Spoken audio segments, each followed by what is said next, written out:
Yeah, it was a lot of things that made it a special night, of course.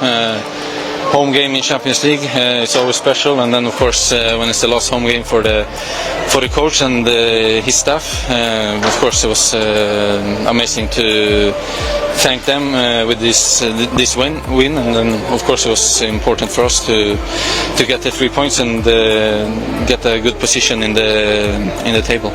They're very good at the ball, keeping the possession, so yeah, of course we have to adapt to that, and I think we did it quite well, apart from the beginning of the game, but then we grew into it, defended well, of course not so. Breaking news, striker tajam Eropa Viktor Gyökeres resmi berlabuh ke timnas Indonesia lewat jalur naturalisasi. Langit Asia siap diguncang Garuda bersenjata.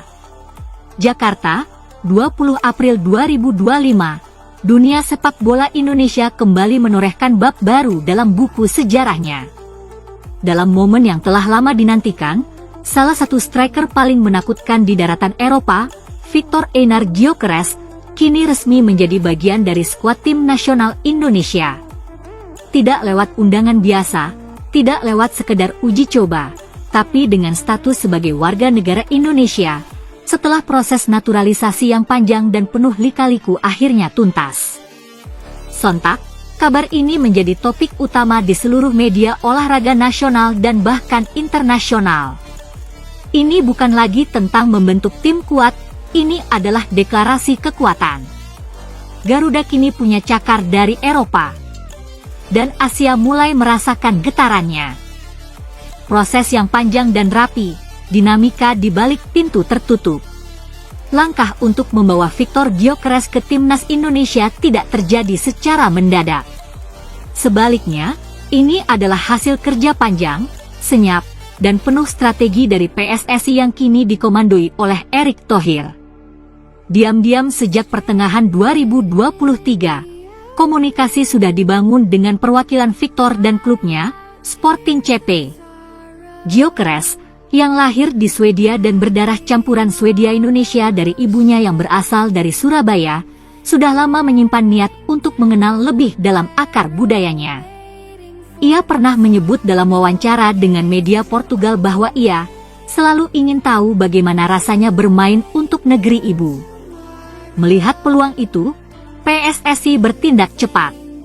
Dengan dukungan penuh dari Kemenpora, DPR, hingga Kemenkumham, dokumen-dokumen disusun, rapat digelar diam-diam, dan berkas Viktor akhirnya disahkan sebagai WNI dalam rapat paripurna istimewa awal April 2025. Momen emosional, sumpah warga negara yang membuat stadion bergemuruh. Pada tanggal 18 April 2025, di ruang Nusantara Gedung Kemenkumham, momen yang membuat bulu kuduk berdiri terjadi. Viktor Gyökeres berdiri gagah mengenakan batik motif Garuda berwarna hitam emas. Ia mengangkat tangan kanan, lalu mengucapkan kalimat sakral. Saya bersumpah setia kepada Negara Kesatuan Republik Indonesia. Saya siap mengabdi, menjunjung konstitusi, dan menjaga kehormatan bangsa. Tepuk tangan pun pecah dari ruangan. Di luar gedung, ratusan supporter yang menunggu sejak pagi langsung menyanyikan Indonesia Pusaka sambil mengangkat poster bertuliskan, "Selamat datang, pahlawan Garuda."